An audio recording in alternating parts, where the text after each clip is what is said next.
Welcome to the Science of Success. Introducing your host, Matt Bodnar. Welcome to the Science of Success, the #1 evidence-based growth podcast on the internet, with more than 1 million downloads and listeners in over 100 countries. In this episode, we discuss habit loops, how they form, what they are, and we look at why you can't stop picking up your phone. I know that's definitely a challenge for me. We talk about the habits and routines that research shows are the most correlated with success. We talk about how to bake mental models into your brain and much more with Charles Duhigg. I'm going to give you 3 reasons why you should join our email list today by going to successpodcast.com and signing up right on the homepage. The first is exclusive, curated weekly emails from us, including Mindset Monday, which listeners have been loving. The second is that you get listener-exclusive content and a chance to shape the show. That means voting on guests, changing our intro music. Yeah, if you're on the email list, you had an opportunity to vote on the song that we use for the new intro in the episode today. And you get awesome free guides that we create based on listener demand, like our most popular guide, How to Organize and Remember Everything, which you can get for free, along with another sweet bonus guide that you have to sign up to find out what it is by joining our email list today. Again, you can go to successpodcast.com and join the email list right on the homepage, or if you're on your phone, just text the word SMARTER to the number 44222. That's SMARTER to the number 44222. In our previous episode, we discussed how you can fall into cycles of self-sabotage and constantly reset your happiness down to where you think it should be. We discussed lessons learned from coaching over 20,000 people, talked about how to crush your upper limit problem and break through the beliefs that are holding you back. We looked at the questions you need to discover and live in your zone of genius and much more with Dr. Gay Hendricks. If you want to crush self-sabotage, listen to that episode. You know how much we talk about the concept of mental models on the show, and I think it's an incredibly important and super vital strategy to build a toolkit of mental models that can help you be successful and achieve your goals. That's why I'm once again excited to tell you about our sponsor for this week, Brilliant.org. Brilliant's a math and science enrichment learning tool that makes mastering the fundamentals of math and science easy and fun. And there's something special there for Science of Success listeners, which you can get by going to brilliant.org/science of success. Mastering the fundamentals of math and science is a super important component of building a powerful toolkit of mental models. And Brilliant is an incredible way to get started with that. Now for the episode. Today, we have another incredible guest on the show, Charles Duhigg. Charles is a Pulitzer Prize-winning columnist and senior editor at the New York Times. He's the author of The Power of Habit and Smarter, Faster, Better, both of which are New York Times bestsellers. Graduated from Yale and Harvard Business School and has been featured in This American Life, N.P.R, Frontline, and much more. Charles, welcome to the Science of Success. Thanks for having me on. Well, we're very excited to have you on here. So to start out, I'd love to, I know, both of your books cover such fascinating topics, and I want to get as much out of this conversation as we can. To start out, tell me a little bit about, let's start with The Power of Habit. Tell me about habit loops. How are habits formed, and how can we change our habits? Well, so one of the big insights that's happened in the last 15 years in neurology is really understanding what a habit is. So I think we tend to think of a habit as sort of one thing, right? It's this that instinct that I have to eat cookies when I don't need to, or to bite my nails. But what researchers have discovered is that every habit has 3 components. The first part of a habit is the cue, the trigger that sets off this urge, this instinct to almost do something automatically. And then after that trigger, the cue, there comes the routine, which is the behavior itself. And then finally, there's a reward, and every habit has a reward. And that reward is why your brain latches onto this behavior and makes it automatic. And this happens all the time. In fact, there was a woman named Wendy Wood at Duke University who followed around hundreds of people for an entire year. And what she found was that about 40 to 45% of what we do every single day is not a decision, it's a habit, right? When you are backing your car out of the driveway and you've done it so many times you don't really have to pay attention to it, that's a habit. When you remember leaving home and you're at your desk, but you can't exactly remember the drive along the freeway because you were thinking about something else, that's because you were able to do that by habit. We have mental habits that occur that occur almost every minute. Habits are how we as a species have survived and have thrived so well. In every single one of those habits, those thousands of little habits that come into play every single day, almost half of what we do, all of them have a cue, a routine, and a reward. So tell me about each of those. What are the, what is the cue, what is the routine, and what is the reward? And how can we leverage that knowledge to change our negative habits or to build positive habits? Well, I mean, it's different for every single habit, right? So what habit do you have that you struggle with? I'd say a good one might be maybe checking my phone too frequently, or checking, Reddit or something like that, and wasting time on social media. Okay. So when you feel that urge to check your phone, what's going on? Is it like paint a picture of what's happening? For instance, where does it usually happen? I would say all over the place, right? And to me, I mean, maybe I'm reading too much into it, but it feels like my brain is screaming out for some sort of novelty, dopamine. Give me something that, give me something new, give me something exciting, and I'll kind of pick up my phone and then wake up, 15 minutes later and be like, what have I just been doing?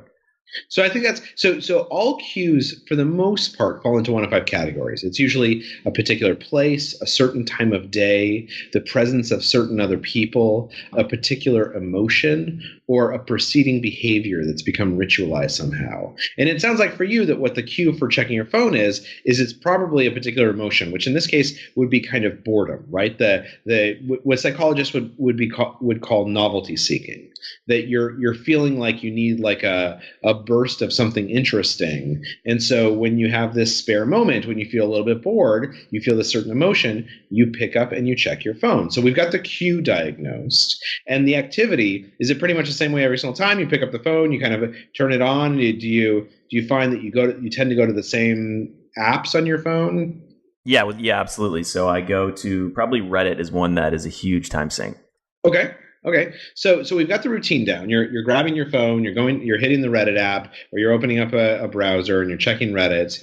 And then now the question becomes, what is the reward? Because we know that every single habit has a reward. Sometimes those rewards are hard to identify. Sometimes they're very subtle, but the only reason your brain makes that behavior automatic is because it is delivering some kind of reward. And without knowing what the reward is, you can't begin to diagnose and therefore change the behavior. So what reward do you think it's delivering when you check Reddit? I mean, I think it's as you said, sort of novelty. It's new information. It's kind of I don't know. It's hard to describe. It's like dopamine, right? I always wanted to like, what's the new thing? What's going on? It's kind of the same impulse of checking the news, right? So it's definitely not dopamine, right? Because we know that neurotransmitters are very, very complicated. That what actually happens inside your brain can't be reduced to just sort of one neurotransmitter.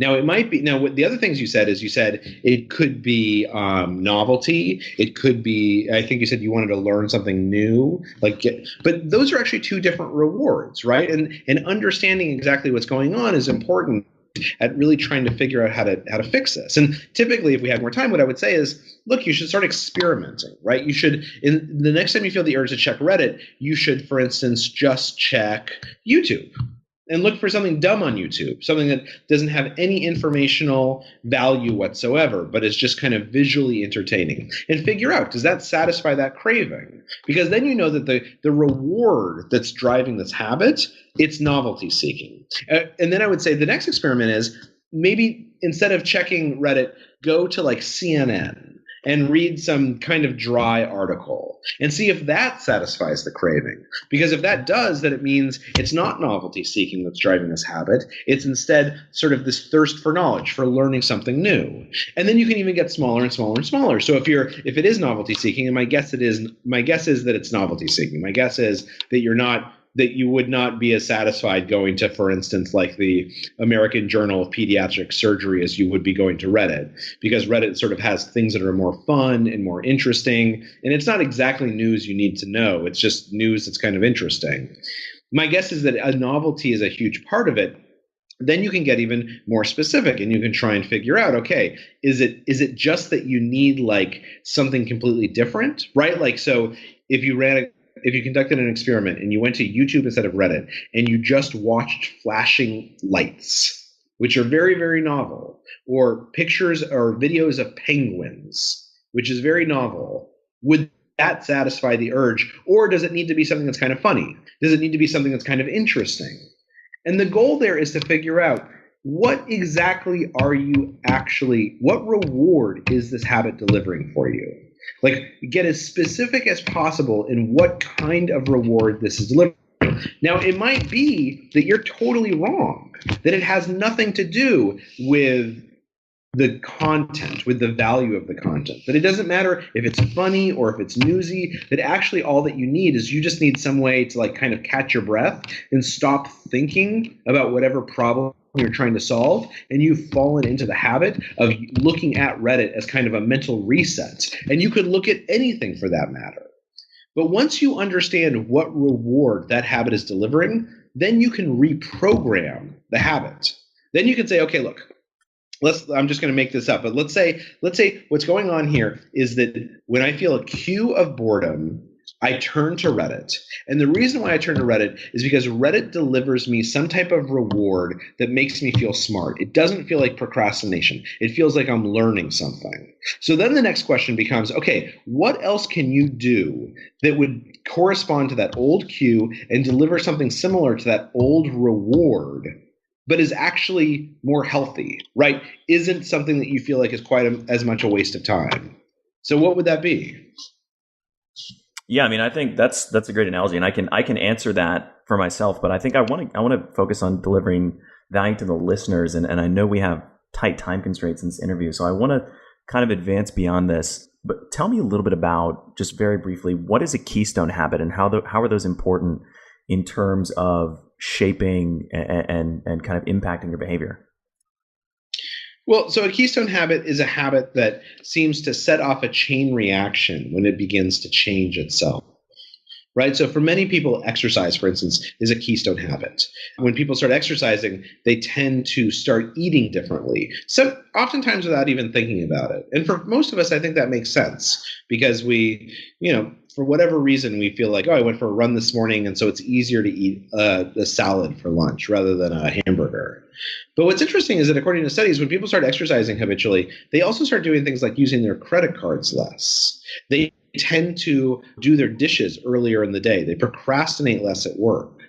That there's something about, for many people, not for everyone, but for many people, that exercise is a keystone habit that changes how they see themselves. And as a result, it sets off a chain reaction that changes other patterns in their life. And for you, this habit of checking Reddit, if it's something that you find it sort of really bothers you, right? It's something that seems to dominate your day. You find yourself doing it, and, oh God, why am I doing this again? I wish that I could stop. Then that might very well be a keystone habit for you. We tend to identify keystone habits. And again, a keystone habit is different for each person by the emotional content of it, rather than merely by the role that it plays in our life. One of the biggest things that I'm a huge fan of on the show are mental models. You've heard me talk a lot about mental models and how critically important it is, if you want to be successful, to build a toolkit of mental models that can help you better understand reality. One of the topics, and many of the topics actually, that are critical to developing an amazing and rich toolkit of mental models is a deep understanding of mathematics, science, physics, chemistry, etc. The hard sciences are some of the backbones of the most useful and effective mental model toolkits. And that's why I'm super excited to announce that our sponsor for this episode is Brilliant.org. Brilliant.org is a math and science enrichment learning website where you can learn concepts by actually solving fascinating and challenging problems. I'm really, really excited about this because I'm a huge fan of STEM learning, science, technology, engineering, and math. And I think that it's something that America in general needs to do a better job of. And it's something that I really want you, the listeners, to be improving and getting these skills and getting better at things like science and math. Too many people in our society have lost the ability to quantitatively understand reality. And the mental models from the hard sciences are some of the most powerful in describing what happens in the real world. I personally am super psyched about Brilliant. The courses on there are amazing, and I'm going to go through and take a bunch of them to re-up my understanding of things like probability, games of chance, problem solving, and they even have some really cool stuff like things like machine learning. And right now, Brilliant.org is offering our listeners an additional 20% off of their premium plan. This discount is only for Science of Success listeners, and you can unlock it by going to brilliant.org/science of success. That's brilliant.org/science of success. You can sign up using our custom link, and then you'll get the 20% premium membership, which comes with all of their courses. And you can use this to learn about probability. You can increase your mathematics abilities. You can learn more about the hard sciences like physics and chemistry. If you want to build a toolkit of powerful mental models, I cannot recommend enough using something like Brilliant.org to improve your quantitative understanding of the world and how it works. Again, you can go to Brilliant.org/science of success to get this 20% discount. Let's dig into some of the lessons from Smarter, Faster, Better. Tell me about one of the core concepts of that book is the idea that it's not that most successful people work harder, it's that they do things differently. Tell me about that idea. Well, it's not that they do things differently, it's that they tend to think differently, right? Yeah, exactly. Sorry, maybe I misphrased that. So in general, the most productive people, they tend to be people who think more deeply than everyone else. They spend more time thinking about the choices that they're making. They're trying to figure out why they have certain priorities and how to focus on those priorities, how to motivate their teams and how to motivate themselves.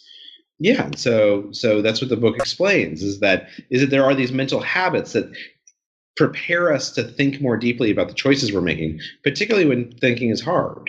And what are some of the thought patterns that people who think differently that are more productive follow and implement? Well, I mean, so do you feel like you're a pretty productive guy? I mean, I think I'm decently productive. So why do you think you're productive? Like what do you do to help yourself become productive?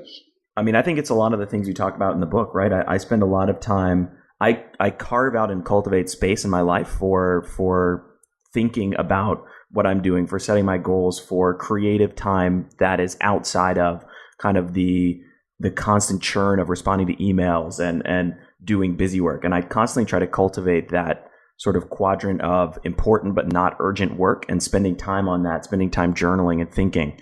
And I hope that even though those activities seem like they're sort of not getting things done, in many ways, they refocus on what you do in such a way that it's actually much more high leverage than just seeming like you're busy all the time.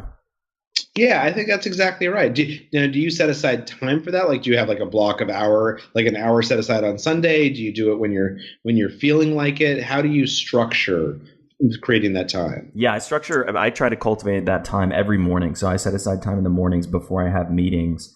Then I can sort of think, journal, think about big picture things and try to figure out what can I do to be more effective.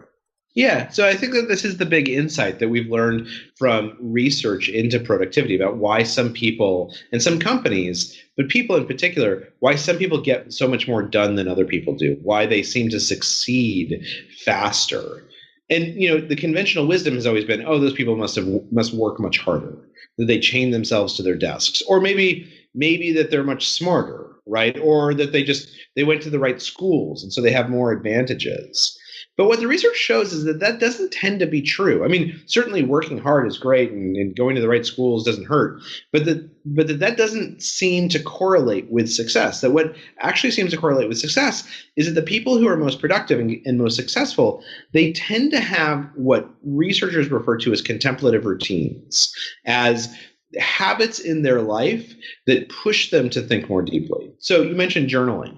Journaling is a great example of this because the act of journaling oftentimes forces us to sit down and to try and make sense of how we've spent our time recently, what our goals actually ought to be, as opposed to what we happen to just get, obsessed with or fixated on right now, and how we should arrange our life so that those priorities, so that our energy and our activity is actually focused on our priorities rather than in simply responding to, life's many, many sort of busy work requests.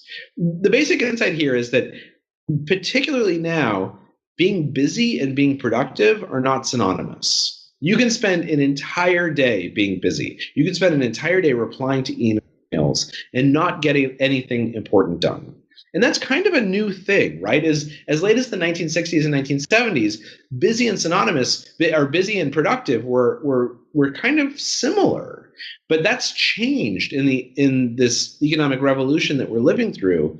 They've now become disjointed. And so the people who are most successful are the ones who recognize that and who say, look, I need these routines in my life. I need these habits in my life that push me to think about what my goals should be, whether I need to change my priorities today, whether I'm actually spending time on my priorities, or instead I'm just doing stuff because it's the easiest thing to do, because it makes me feel productive instead of actually be productive.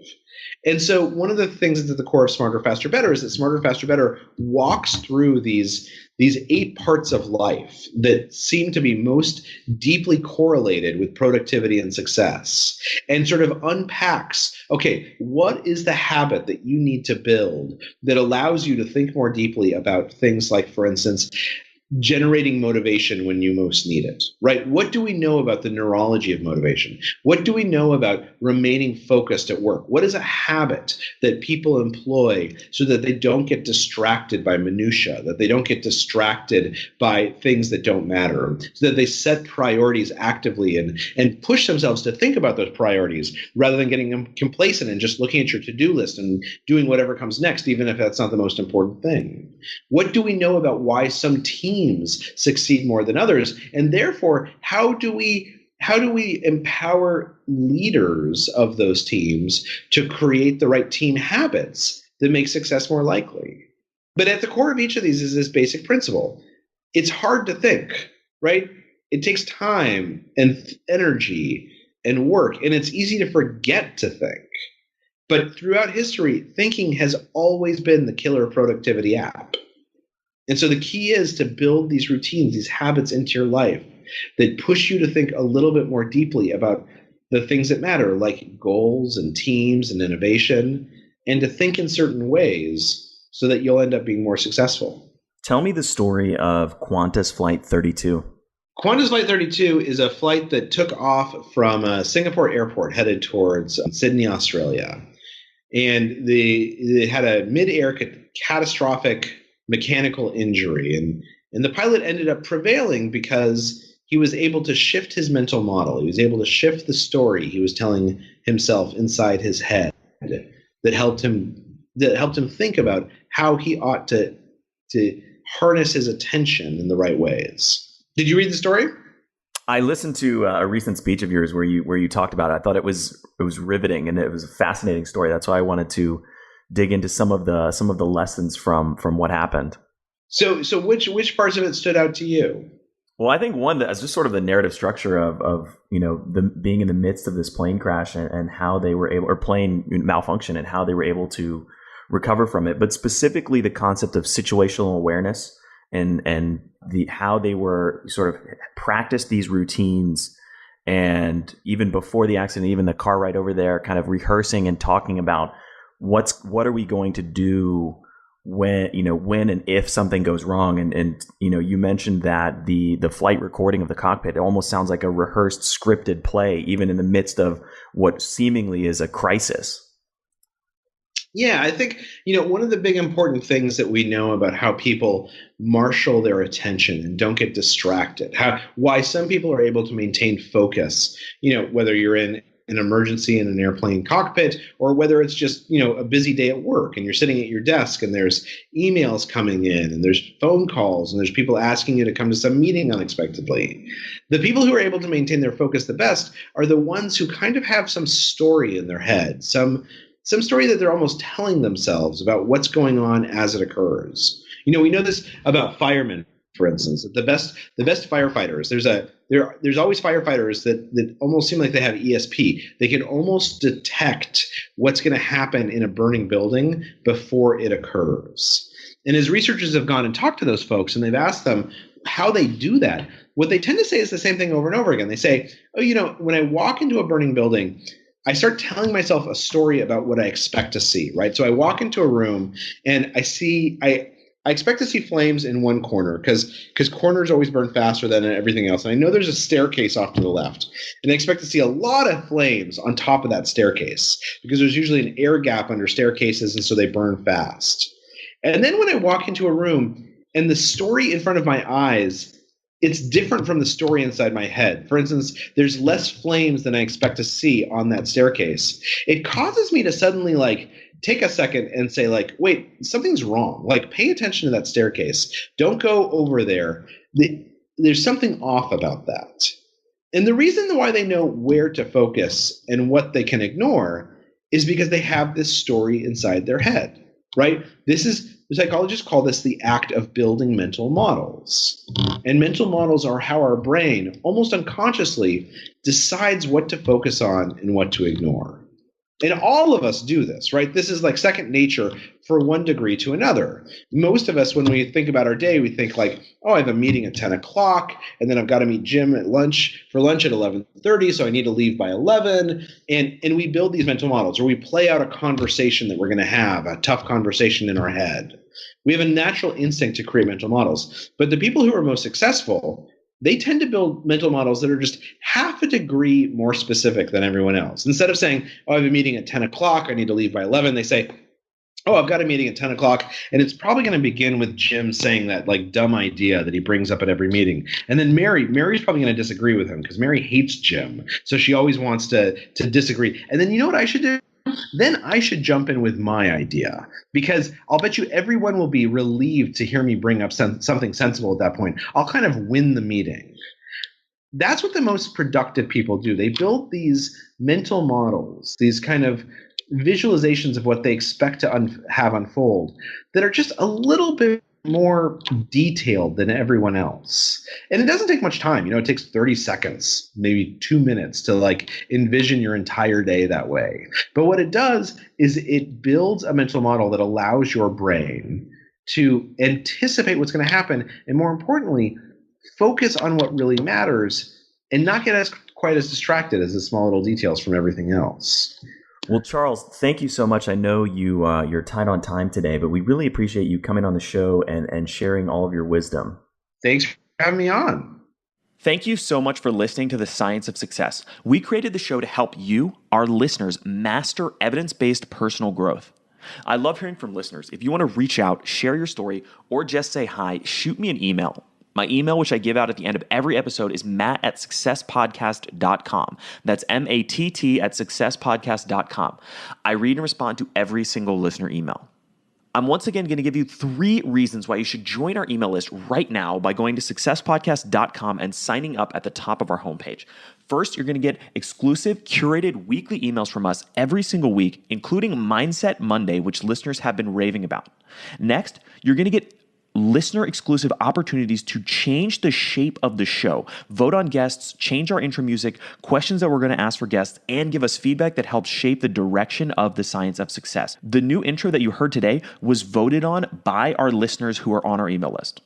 Lastly, you're going to get awesome free guides that we build based on listener demand, like our most popular guide, How to Organize and Remember Everything, which you can get for free for signing up on the email list, along with another sweet bonus guide that you have to sign up to find out what it is by joining our email list today.